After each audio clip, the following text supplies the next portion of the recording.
नमस्कार दोस्तों, मैं विनय दुबे मुंबई से। आज मैं किसी मुद्दे पर बात नहीं करने जा रहा हूं। आज मैं किसी विषय का विश्लेषण नहीं करने जा रहा हूं। आज मैं अपने दिल की बात आपसे करना चाहता हूं। मैं हमेशा से ये चाहता था कि आप सवाल करना सीखिए। मैं उस दौर में खड़ा रहा जब पूरा देश एक तरफ नफरत की आंधी में बढ़ रहा था, तबाही मचा रहा था। अगर कोई बंदा ट्वीट भी कर देता था तो उसे जेल हो जाती थी। उस दौर में भी मैं डंके की चोट पर लड़ा, सरकारों से सवाल पूछे, आपके मुद्दों को उनके सामने रखा और कोशिश किया कि उसके लिए आपको न्याय मिल सके। जहां मुझे लगा गलत हुआ, उस देश के कोने में मैं गया और वहां पर जाकर लात मारी, सरकारों के छाती पे चढ़कर सवाल पूछे। मैं ये चाहता था कि मेरे जैसे बहुत सारे लोग इस देश के अंदर ऐसे पैदा हो जो निडरता के साथ सरकारों से सवाल पूछे। क्या मेरा परिवार नहीं है, मेरे माँ बाप नहीं है, मेरी पत्नी नहीं है या मेरे बच्चे नहीं हैं? क्या मुझे डर नहीं लगता? फिर भी मैं खड़ा रहा क्योंकि मैं नहीं चाहता था कि आने वाले भविष्य में जो चीजें नफरत की हवा मैं झेल रहा हूं, मेरा देश झेल रहा है, मेरे बच्चों को वो मिले। मैंने ये लड़ाई इसलिए शुरू की थी कि ताकि मेरे बच्चों को ये सब न झेलना पड़े, उन्हें हिंदू मुसलमान क्या होता है न पता चले। अगर इस नफरत की आंधी को आज नहीं रोका गया तो हमारे बच्चों का भविष्य खराब होगा। मैं वो एक सेल्फिश पिता था जो अपनी लड़ाई अपने बच्चों के भविष्य के लिए लड़ता रहा। क्या आपके अंदर उतनी हिम्मत नहीं है कि आप सरकार से सवाल पूछ सको? सरकार छोड़ दो यार, जिसके लिए आप काम करते हो कम से कम अपने मालिक से तो सवाल पूछो। कल देश के अंदर दो बड़ी घटनाएं होती हैं। समाजवादी पार्टी के उत्तर प्रदेश के सबसे बड़े नेता एक आजम खान नाम का एक बड़ा सा आधार स्तंभ समाजवादी पार्टी को पैदा कर इस मुकाम पे पहुंचाया कि वो मुलायम सिंह यादव के साथ कंधे से कंधा मिलाकर सत्ता हासिल कर सके। आजम खान ने उत्तर प्रदेश के तमाम मुसलमानों का वो रहनुमा बने, वो चेहरा बने, जिसकी वजह से आज समाजवादी पार्टी में मुसलमानों का अस्तित्व है।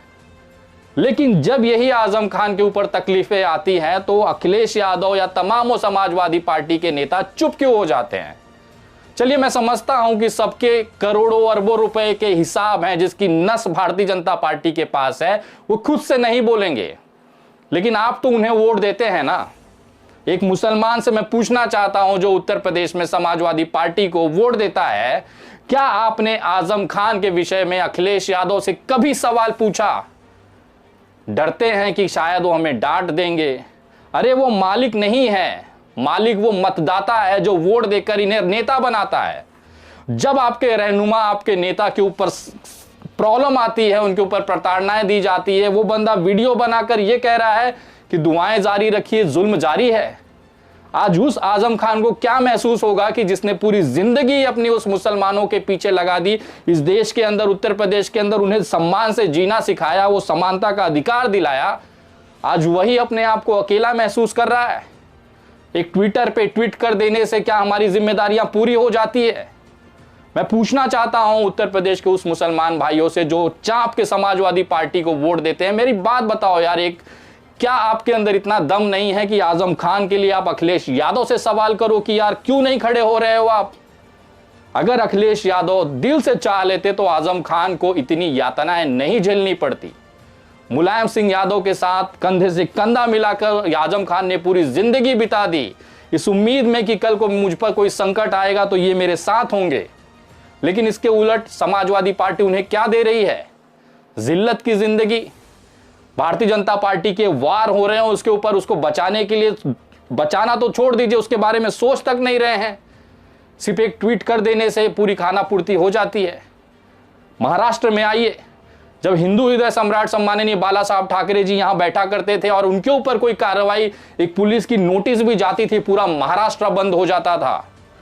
बाला साहब ठाकरे सम्माननीय बहुत बड़ी हस्ती है, लेकिन उस पार्टी के अंदर अगर किसी नेता के ऊपर कार्रवाई होती थी तो पूरा महाराष्ट्र जलता था, सड़कों पर सन्नाटे होते थे। अगर किसी बस ने हिम्मत की तो वो जल जाते थे। ये रुतबा होता है अपने पार्टी के प्रति समर्पित लोगों को बचाने के लिए, उस पार्टी के अध्यक्ष के तौर पर। लेकिन मैं जो देख रहा हूं, अगर आजम खान के ऊपर इतनी कार्रवाई होती तो क्या समाजवादी पार्टी का कोई भी संगठन, कोई भी नेता, चाहे छोटा हो चाहे राष्ट्रीय अध्यक्ष हो, क्या सड़कों पर उतरकर आजम खान के साथ खड़ा हुआ? मैं इंतजार करता रहा कि शायद अब होगा, अब होगा, अब होगा। 100 FIR एक साथ आजम खान के ऊपर लादी गई, कोई नहीं बोला। अखिलेश यादव जी चुप। जब उनके ऊपर जेल किया गया तो कोई नहीं बोला, अखिलेश यादव जी फिर चुप। जब उनको पत्नी को घसीटकर अदालत में खींचा गया तो लेकर अखिलेश यादव चुप। जब उनको बेटे को जेल में डाला गया तब आजम खान को लेकर अखिलेश यादव चुप। विधायकी छीनी गई, IT के रेड हुए, कब बोलेंगे अखिलेश यादव? और कब सड़क पे उतर के उनके लिए आंदोलन करेंगे?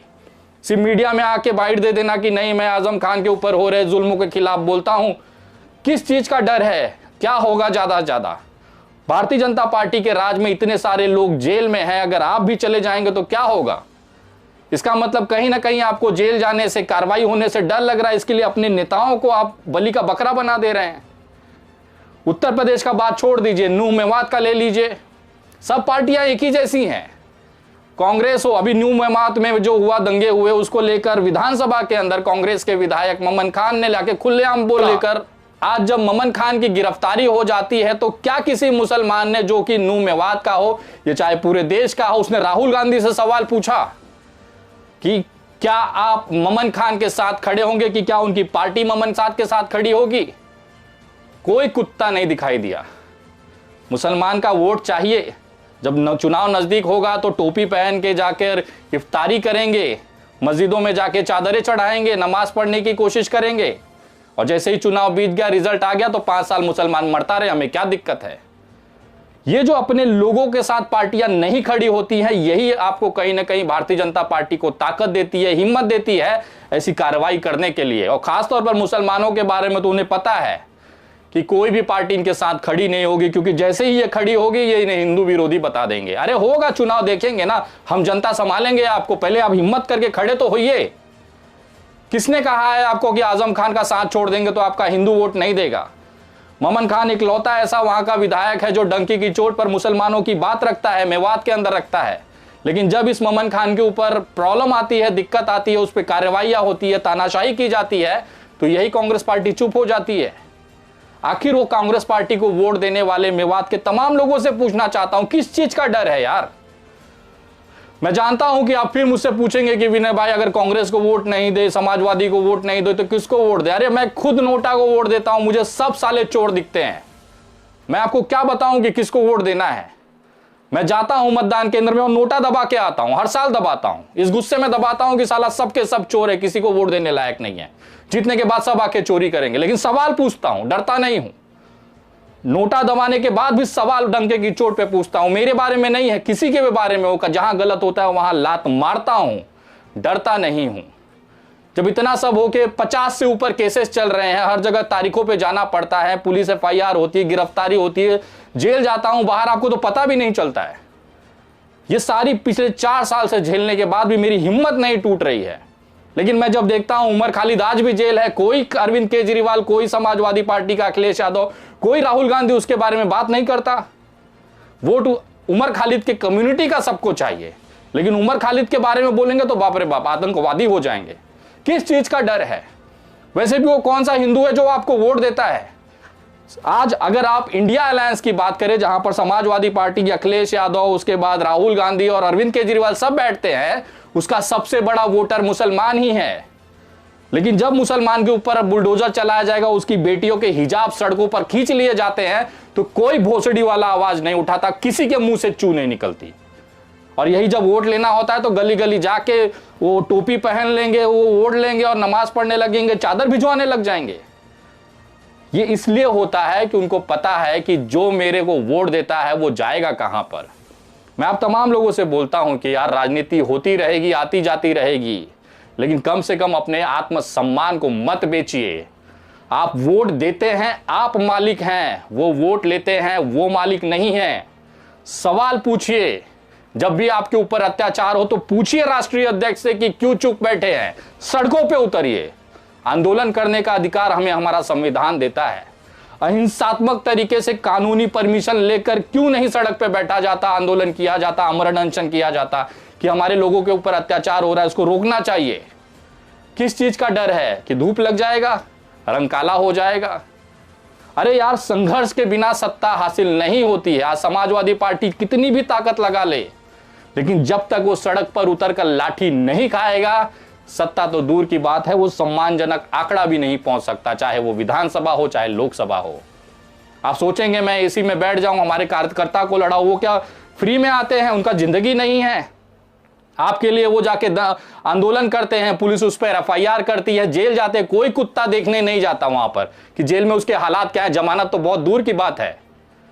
वो वहां पर जेल के बाहर, दरवाजे पे, पुलिस स्टेशन के बाहर, अदालत के बाहर अगर कोई खड़ा मिलता है तो सिर्फ उस जेल जाने वाले कार्यकर्ता के माँ बाप, भाई बहन ही दिखाई देते हैं। सिर्फ 2 दिन तक, जब तक वो मामला चर्चा में है, तभी तक जिला अध्यक्ष और राष्ट्रीय अध्यक्ष कांटेक्ट में रहते हैं। उसके बाद मरने दो, हमें क्या है।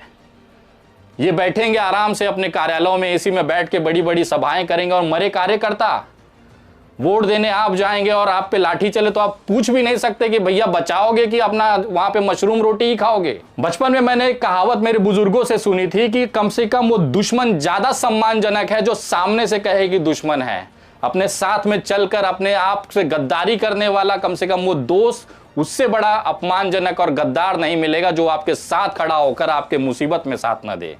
भारतीय जनता पार्टी सामने डंके की चोट पे कहती है कि भाई हम मुसलमानों का नहीं कुछ भला करेंगे, हम उनकी ऐसी तैसी कर देंगे, बुलडोजर चलाएंगे, उनको जेलों में डालेंगे। कम से कम वो सम्मानजनक है, सामने से बोलता है। लेकिन आपके साथ आपका हाथ पकड़ के बोलेंगे नहीं मैं आपके साथ हूं, आपके हर सुख दुख में खड़ा हूं, और जैसे दुख आएगा सबसे पहले यही भागेंगे। क्यों भागेंगे भाई साहब? वोट आप लेने आएंगे, भीख आप मांगने आएंगे, तलवे आप चाटेंगे, और जब आप सत्ता में आ जाएंगे तो 5 साल ये मार खाएंगे।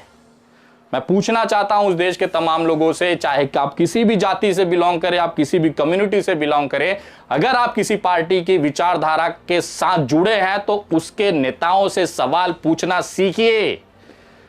अगर नहीं पूछेंगे तो आने वाली आपकी जो जन्मे हैं, आपकी जो पुश्ते हैं, आपका जो भविष्य है ना, वो सिर्फ और सिर्फ कटोरा लेकर भीख मांगेगा। जिस तरह से आप गुलाम हैं आज किसी पार्टी के किसी नेता, अरे क्या उखाड़ लेगा कोई नेता? एक सवाल पूछने से क्या होगा? पार्टी छुड़वा दिया जाएगा, इससे ज्यादा क्या ही कर लेंगे। आपसे भीख मंगवाकर, आपके पैसे खर्चा करवाकर बैनर लगवाएंगे, आपके पैसे खर्चे करवाकर बड़े बड़े आयोजन करेंगे, आपके पैसे खर्चा कर कर उनको आप अपने घर बुला के बादाम, काजू और छुहाड़ा खिलाएंगे, और जब आप जेल चले जाएंगे तो कोई कुत्ता नहीं पहचानेंगे। ये राजनीति नहीं चलनी चाहिए इस देश के अंदर। डंके की चोट पर सवाल पूछिए। मुकदमे लादे जाएंगे तो भी चलेगा, पूछिए। अगर नहीं पूछेंगे ना तो कल को आपके बच्चे बोलेंगे कि तुमसे बड़ा ना दल्ला और गुलाम मैंने जिंदगी में नहीं देखा। मैं सिर्फ इस वीडियो के माध्यम से एक सवाल, एक निवेदन आप तमाम लोगों से करना चाहता हूं। हिम्मत करिए, सवाल पूछना सीखिए। कुछ नहीं होता, किसी नेता, किसी कोई कार्यकर्ता का घर नहीं चलाता, किसी नेता की वजह से किसी भोसड़ी वाले कार्यकर्ता का घर नहीं चलता। उसके घर में चूल्हा जलता है तो अपनी मेहनत से। कोई नेता भोसड़ी वाला 1 रुपया नहीं रखता हाथ में, ना जमानत कराता है ना कुछ, सिर्फ भौकाल, टीवी पे आके सिर्फ ड्रामाबाजी और एक स्टेटमेंट देकर अपनी जिम्मेदारियों से मुक्त। ये नेता अगर आपके साथ है, अगर आप उसके फॉलोअर हैं, उसको मानने वाले हैं, तो आज का आज उसको बंद कर दीजिए। ये सारे सब के सब केवल दल्ले हैं, अपना सिर्फ काम बनाना जानते हैं। उसके बाद आप मरते हैं तो मरे। आपकी बेटियों का हिजाब खींचा जाता है तो खिंचाए। इनकी बेटी तो घर में एसी में बैठ के वीडियो गेम खेल रही है, पबजी खेल रही है, इनको क्या फर्क पड़ता है? एसपीजी सुरक्षा है, 50 तो बाउंसर गनर लगे हुए, इनकी बेटी सुरक्षित है। और आपकी बेटी का हिजाब खिंचा जाए तो चुप, एक ट्वीट मार दिया जाएगा कि भाई हमें बहुत दुख हुआ, बस हो गई जिम्मेदारी खत्म। और आप बढ़ बढ़ के लाइन लगा लगा के अपना पैसा खर्चा करके, अपना पेट्रोल जला के इनके लिए वोट की भीख मांगते पड़ेंगे गली गली। वो जानते हैं कि जाएगा कहाँ साला। मैं आज भी कहता हूं, अपने आत्मसम्मान को ना बेचिए मत। अपने आत्मसम्मान की लड़ाई खुद लड़नी पड़ती है, कोई नेता नहीं आता किसी के लिए। आज की डेट में एक अंग्रेजी फ्रेज है, एक अंग्रेजी कहावत है, नथिंग इज फ्री। अगर कोई आपको सहानुभूति का हाथ दे रहा है ना तो उसके पीछे उसका कुछ ना कुछ मतलब है। समझिए, उठिए, लड़िए, आवाज उठाना सीखिए, सवाल पूछना सीखिए। मरना सबको है यार, और कितना पैसा दल्लेबाजी कर लीजिए, कौन ले जाएगा? क्या आप धीरू भाई अंबानी से ज्यादा पैसा कमा लेंगे ये तलवा चाट के और अड़ुआ सहला के? वो बंदा भारत का सबसे अमीर इंसान था, लेकिन जब मरा तो कफन भी अपने पैसे का नहीं ले जा पाया, किसी ने लाकर कफन उड़ाया, तब जाके उसका अंतिम संस्कार हुआ। देश का सबसे लाखों अरबोपति आदमी जब वो अपने साथ एक रुपल्ली नहीं ले जा सका, तो तुम कौन से साले भ्रम में जी रहे हो बे? जियो, अपने लिए जियो, अपने आत्मसम्मान के लिए, अपने बच्चों के भविष्य के लिए जियो। और उसको करने के लिए केवल एक चीज करनी पड़ेगी आपको, हिम्मत, सवाल पूछने की। वीडियो ज्यादा से ज्यादा लोगों तक शेयर करें। अगर आपके अंदर गैरत बची होगी, थोड़ा सा भी आत्मसम्मान बचा होगा, तो बैठकर सोचिएगा कि दल्लेबाजी और अड़ुए सहलाने से लाख गुना अच्छा है बागी बनकर सवाल पूछिए, क्योंकि आपके अंदर का इंसान आज भी जिंदा होना चाहिए। अगली वीडियो बहुत जल्द, तब तक जय हिंद, जय महाराष्ट्र।